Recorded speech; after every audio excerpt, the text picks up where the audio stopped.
Thank you very much, Mitch. So nice. Thank you. Thank you very much. Thank you. Thank you. So nice. Nice to win. Do we agree? It's been a while. It's been a while since we had this position. Nice to win. And I want to thank everybody in the room. So many friends. Thank you very much. Sit down, everybody. Let's enjoy ourselves. It's great to be in Philadelphia. I went to school in Philadelphia. This is a very special place in our nation's history. It's the place where we launched our American independence. The state of Pennsylvania is very special to me for lots of reasons, especially from a couple of months ago, remember? Pennsylvania cannot be won, remember? Pennsylvania cannot be won, right, Congressman? There is no path to victory for Trump in Pennsylvania, except we won. Now, it has been a long time since you guys did this, but it was just a great victory. It was a great evening. It was a great evening, I will tell you, but it sort of started in Pennsylvania. They all said that Pennsylvania was the bride that got away, that it was the state that everybody from the Republican Party that ran in Pennsylvania for 38 years thought they won, except they never won. And I thought I won too, but I was afraid to say it, Mitch, because it just seemed that it wasn't working out. So I just said, you know what, I think we did great. Let's see what happens. But good things happen. So we love this state, and we will see it many times again. Now is the dawn of a new era of American independence, a rededication to the idea that the people are in charge of their own destiny. I want to thank Majority Leader McConnell, great guy, and Speaker Paul Ryan, very, very special. And he is writing his heart out, right? And we're actually going to sign the stuff that you're writing. You're not wasting your time. He would write and he'd send it up and nothing would happen. But now it's going to happen. For their leadership and for inviting me here today, thank you very much. And thank you, Leader McCarthy, Senator Cornyn, Congressman Scalise, Congresswoman Kathy McMorris Rogers, and Congressman Messer for your leadership as well. It's been terrific. This Congress is going to be the busiest Congress we've had in decades, maybe ever. Maybe ever. Think of that. And think of everything we can achieve. And remember who we must achieve it for. We're here now because tens of millions of Americans have placed their hopes in us to transfer power from Washington, D.C. and give it back to the people. So important. Now we have to deliver. Enough all talk, no action. We have to deliver. This is our chance to achieve great and lasting change for our beloved nation. Since taking office, I have taken major contractual steps to restore the rule of law and to return power to everyday Americans.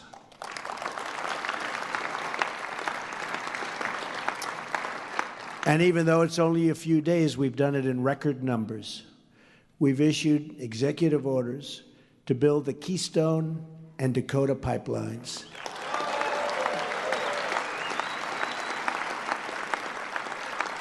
And issued a new requirement for American pipelines to be made with American steel and fabricated in the United States. And I was sitting at my desk and I'm getting ready to sign Keystone and Dakota. I say, where's the pipe coming from? And I won't tell you where, but you wouldn't be happy. I say, why is it we build pipelines and we're not using pipe that's made in our country? I say, let's put that little clause in, like it's a one-sentence clause, but that clause is going to attract a lot of people, and we're going to make that pipe right here in America, okay? If people want to build pipelines on our land, we want the pipe to be manufactured. And not only that, manufactured here, but you will see a level of quality that you're not going to see when they bring pipe from far distances, have to bring it in small chunks and then fabricate it on the land. Give me a break. We can do much better than that, and we're going to do it much better, and it's going to end up costing less money, believe me. We've reinstated the Mexico City policy, a long-standing policy.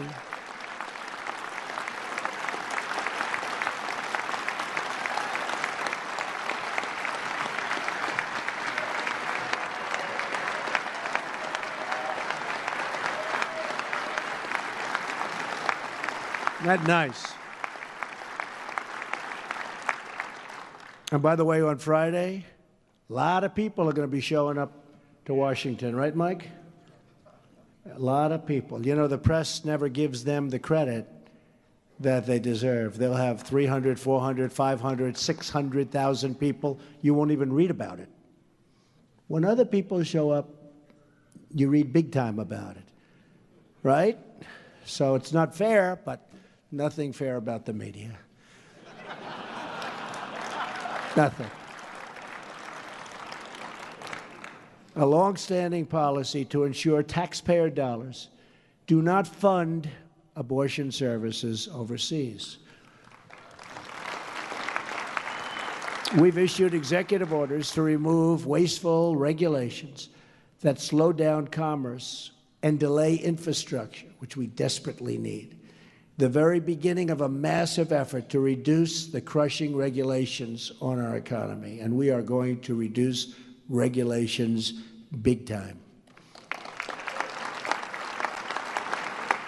We've also withdrawn from the Trans-Pacific Partnership, paving the way for new one-on-one trade deals that protect and defend the American worker. And believe me, we're going to have a lot of trade deals. Mitch, don't worry about it. Just give me a little time. But there'll be one-on-one. There won't be a whole big mash pot. There'll be one-on-one deals, and if that particular country doesn't treat us fairly, we send them a 30-day termination, notice of termination. And then they'll come and say, please don't do that, and we'll negotiate a better deal during that 30-day period. The other way, you can't get out of it. It's like quicksand. Plus, we're going to have very, very strong controls over monetary manipulation and devaluation, which they didn't have in TPP. So this is going to be so much better, and we're already on it. I would like to have my Commerce Secretary, Wilbur, approved, because I hear he did fantastically well, but they're not quick with the pen on signing these people, because we'd like to have him approved as soon as possible. So I know, and Mitch says it will be done, and it will be. They could move faster on the other side, I will say that. Could move faster. I mean, I'm meeting with the Prime Minister tomorrow, as you know, Great Britain. So I'm meeting with her tomorrow. I don't have my Commerce Secretary. They want to talk trade. So I'll have to handle it myself.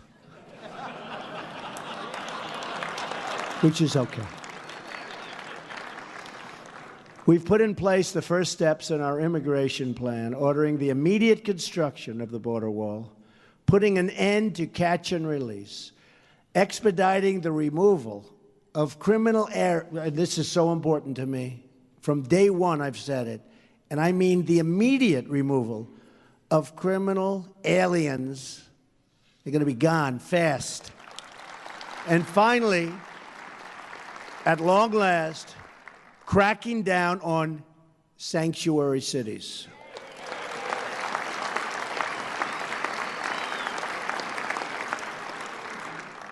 It's time to restore the civil rights of Americans, to protect their jobs, their hopes, and their dreams for a much better future.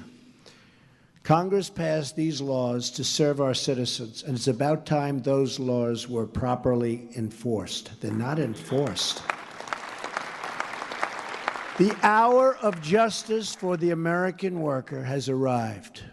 Border security is a serious, serious national issue and problem. A lack of security poses a substantial threat to the sovereignty and safety of the United States of America and its citizens.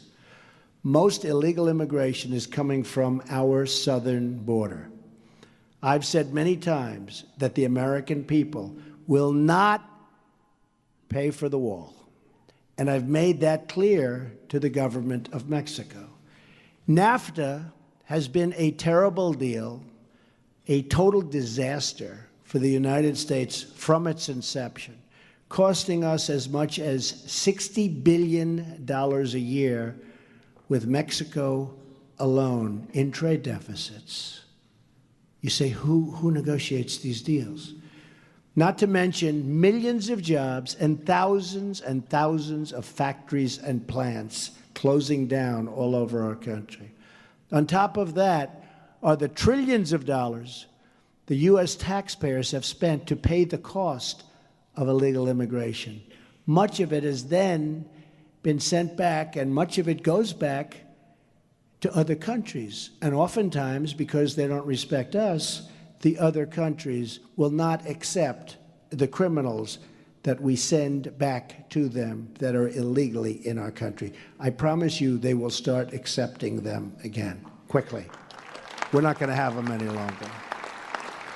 I will not allow the taxpayers or the citizens of the United States to pay the cost of this defective transaction, NAFTA, one that should have been renegotiated many years ago, except that the politicians were too preoccupied to do so. Now, these people are not in that category. You understand that. This is a different group. I think, right? To that end, the President of Mexico and myself have agreed to cancel our planned meeting scheduled for next week. Unless Mexico is going to treat the United States fairly, with respect, such a meeting would be fruitless, and I want to go a different route. We have no choice. Paul Ryan and other leaders in Congress and I and Mike Pence, who, by the way, how good a choice was Vice President Mike Pence. Everybody loves him.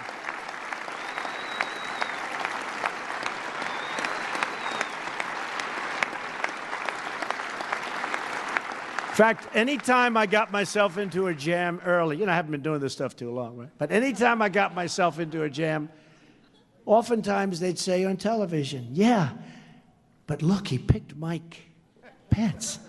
So he's got to have something going, right? So Mike really helped me a lot. Well, we're working on a tax reform bill that will reduce our trade deficits, increase American exports, and will generate revenue from Mexico that will pay for the wall if we decide to go that route. It is time that the American people had a president fighting as hard for its citizens as other countries do for theirs. And that's exactly what I am going to do for you. Believe me. Thank you. Thank you. It's time that somebody fought for our country and didn't let anyone take advantage of us anymore. The world has taken advantage of us for many years. Not going to happen anymore. We will have an ambitious legislative agenda as well. Our legislative work starts with repealing and replacing Obamacare and saving families from the catastrophic rise in premiums and debilitating loss of choice and just about everything else. And remember this for this room in particular. Obamacare is a disaster.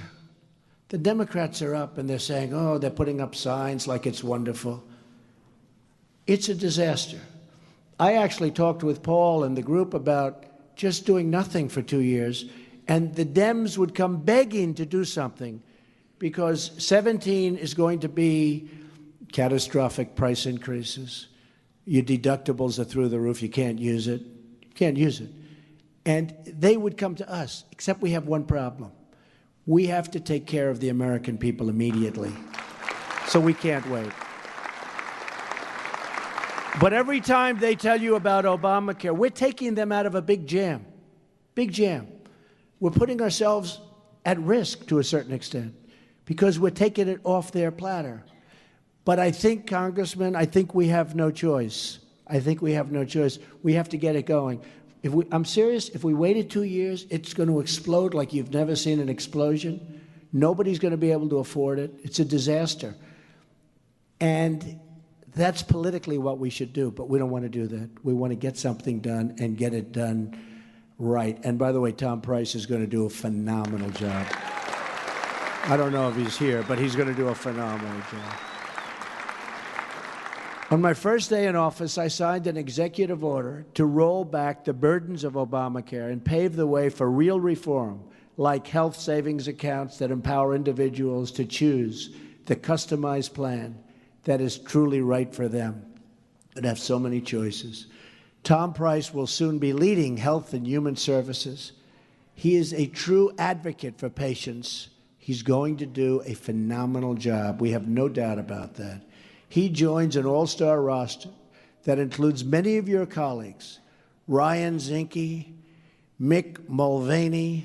These guys have had a pretty tough time in Congress, too, but they in the Senate, but actually came out very well. Mike Pompeo. Is Mike here? Mike?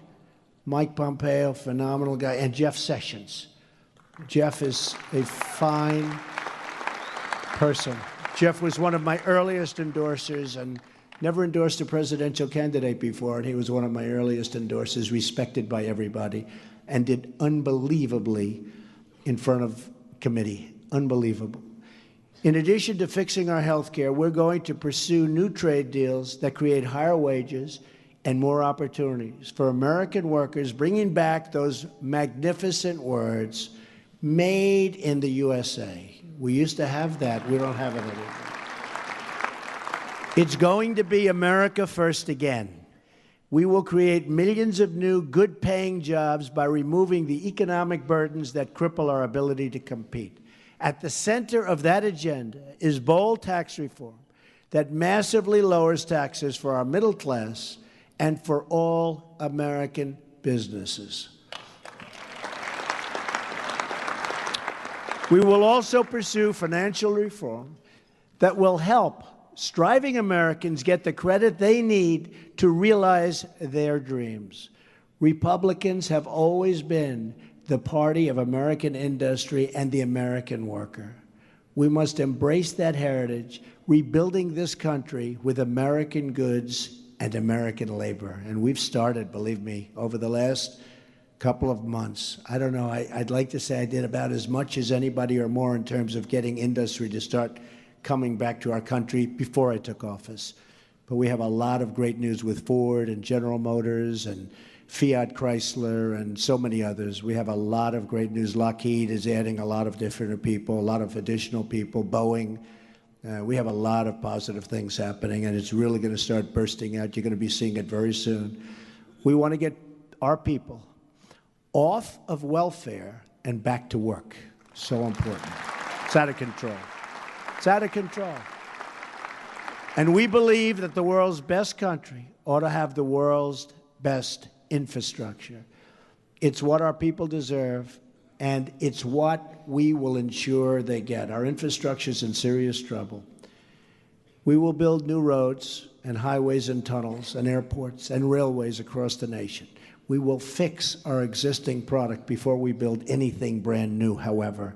We have to fix what we have. It's a mess. So we're going to fix it first. The thing I do best in life is build. We will fix it first because we have a lot of things that are in bad shape. And we will rebuild our military and take care of our great veterans.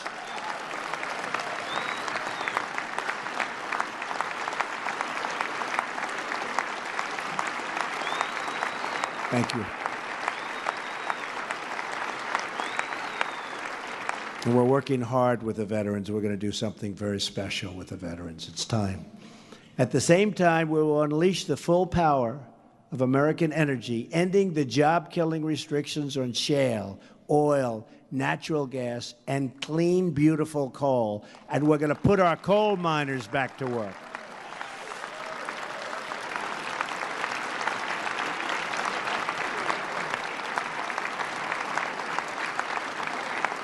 Thank you. And we will protect our farmers, our ranchers, our hunters, our anglers, and all who enjoy the outdoors. But to be a rich country, we must also be a safe country. Right now, too many families don't feel secure. Just look at the 30 largest cities. In the last year alone, the murder rate has increased by an estimated 14%. Here in Philadelphia, the murder rate has been steady, just terribly increasing. And then you look at Chicago. What's going on in Chicago? I said the other day, what the hell is going on? Democrats. A lot of truth to it.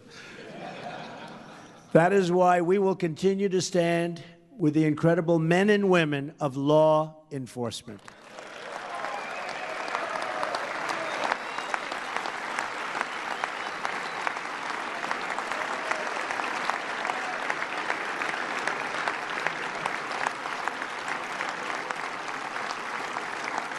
Yesterday, I had the honor of swearing in General John Kelly as our Secretary of Homeland Security. It's going to be amazing. Tomorrow, I will swear in General James Mattis as our new Secretary of Defense. These men have devoted their lives to defending America, and now I look forward to working with them, along with our great new head of the CSA. You know, we have so many different people that we are putting in office. I think it's the group of all-stars like really nobody has seen before, right? Where is Pompeo? Where the hell is he? Did he ever come here? Oh, he's working? He is going to be another one of the big stars. I have to mention him every single time. He's going to be great. One of you. And with you in Congress to keep our country safe from the many threats we face today. That includes protecting Americans from radical Islamic terrorism.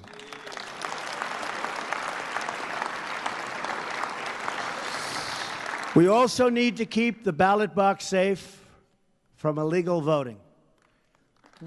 And believe me, you take a look at what's registering, folks. They like to say, oh, Trump, Trump, Trump. Take a look at what's registering. We are going to protect the integrity of the ballot box, and we are going to defend the votes of the American citizens, so important. All of us here today, for the same reason, to serve the citizens of our country.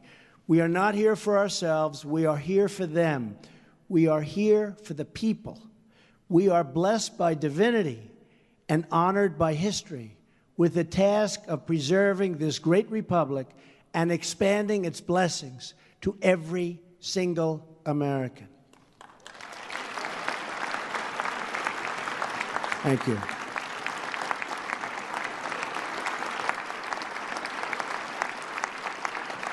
Thank you. All of us are joined in this effort. All of us are bound by duty and bound by God to give our full devotion to this country and its people.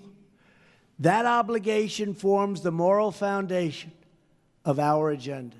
That agenda includes a lean, efficient government, appointing Supreme Court justices, so important, who will uphold and defend our Constitution, reducing taxation and regulation, fair trade that creates a level playing field as opposed to what we have right now, and fostering respect for our country and its flag. We are now only at the beginning of this incredible journey together.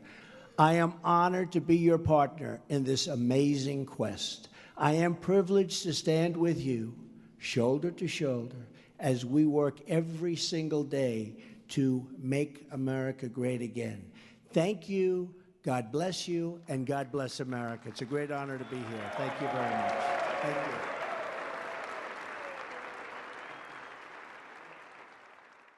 We will make America great again.